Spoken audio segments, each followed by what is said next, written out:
everybody, I'm Merisu the Art Sheep, and thank you so much for checking out this video. And today is still Christmas Eve, so that means more Christmas gifts. And next up is Nebula-Estella, aka Yumi, who has also been a really good friend and loyal follower of mine. So because of that, I had to draw her something that was very cute, and I decided to go for her character Kokoro, who is an OC for Yu-Gi-Oh! Arc V, but she is also the main character of her original story, the Un-Reachable Miracle.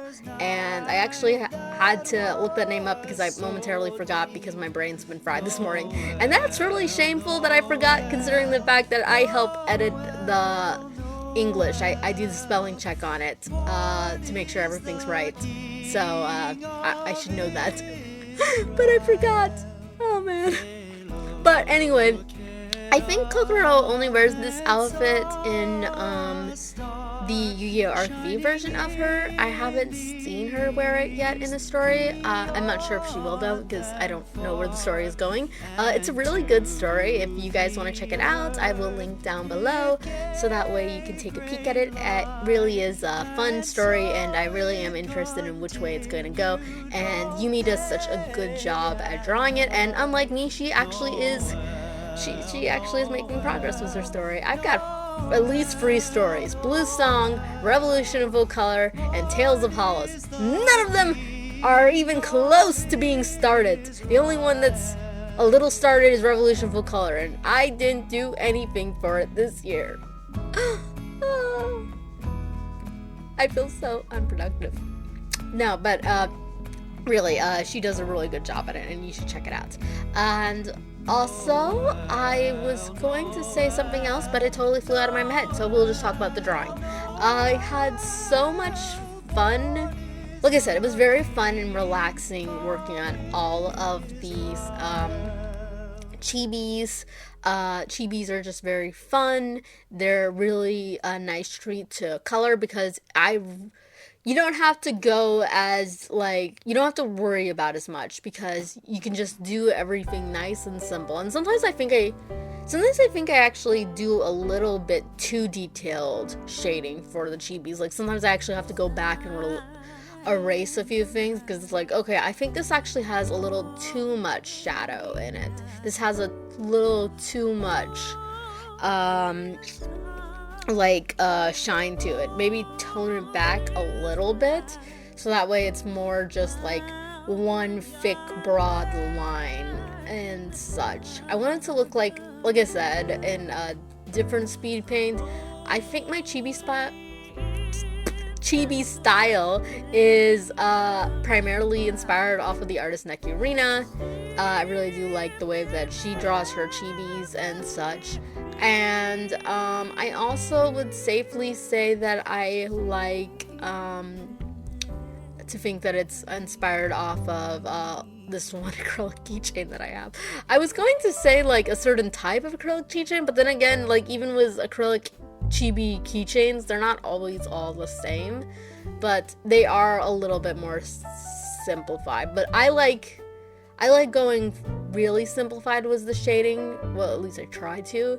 Like I said, sometimes I go a little too detailed. And I also like to keep things very glossy, very vibrant, very bold. So I use very thick lines. I use I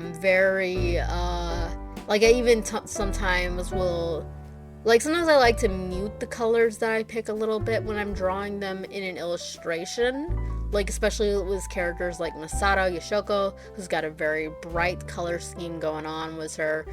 But in the case of chibis, I will not tone it down a bit. I won't crank it up though, because usually for my characters they're already pretty bright.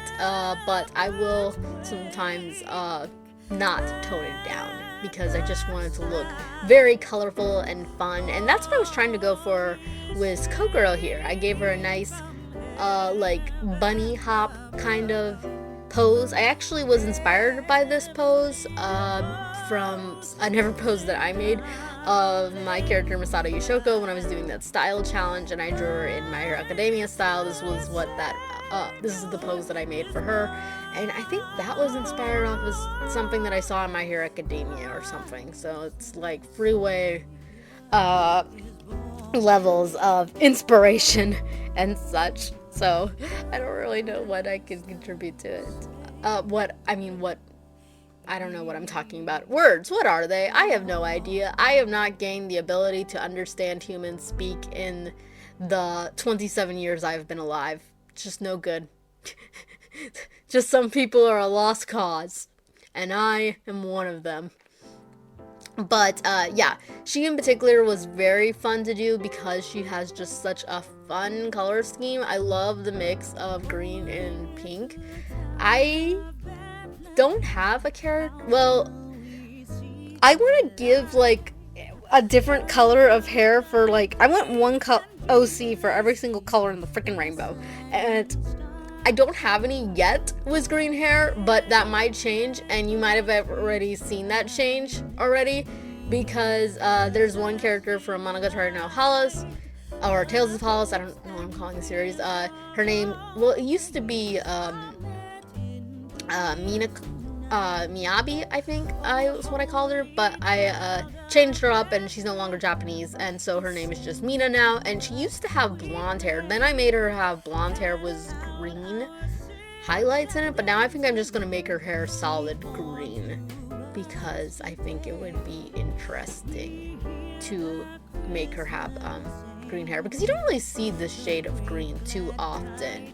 I think the only time I've really seen this bright of green hair is C2 from the anime Code Geass, and I think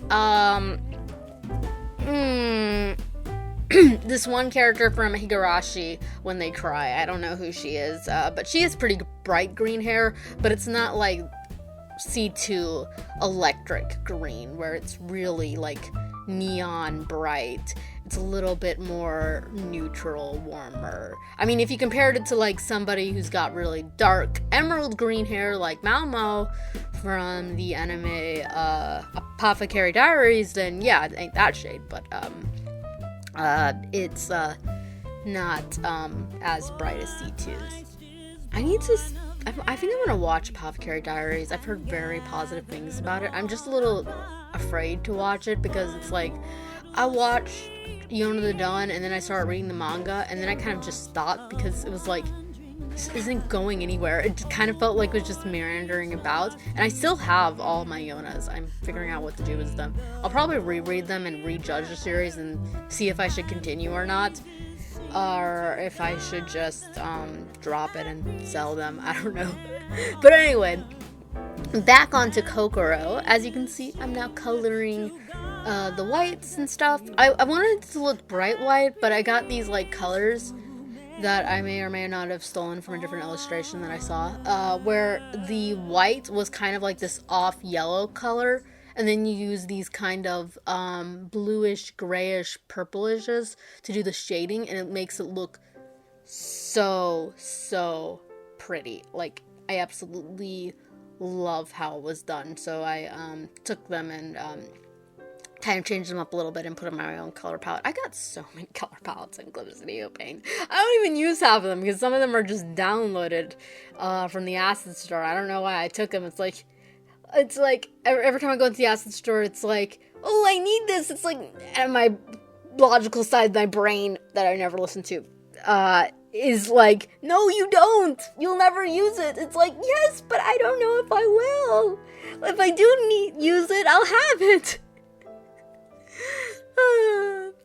My logic side of my brain and my emotional side of my brain often get mixed up very much. They're like merge into this tangled up confetti mess, and therefore I cannot discern what is logic and what is me just wanting to get something because it looks pretty, because that is the way it is. Because there's so many things in the clipstudiopaint Acid Store that you can get for free, and it's like being in an art store with unlimited money.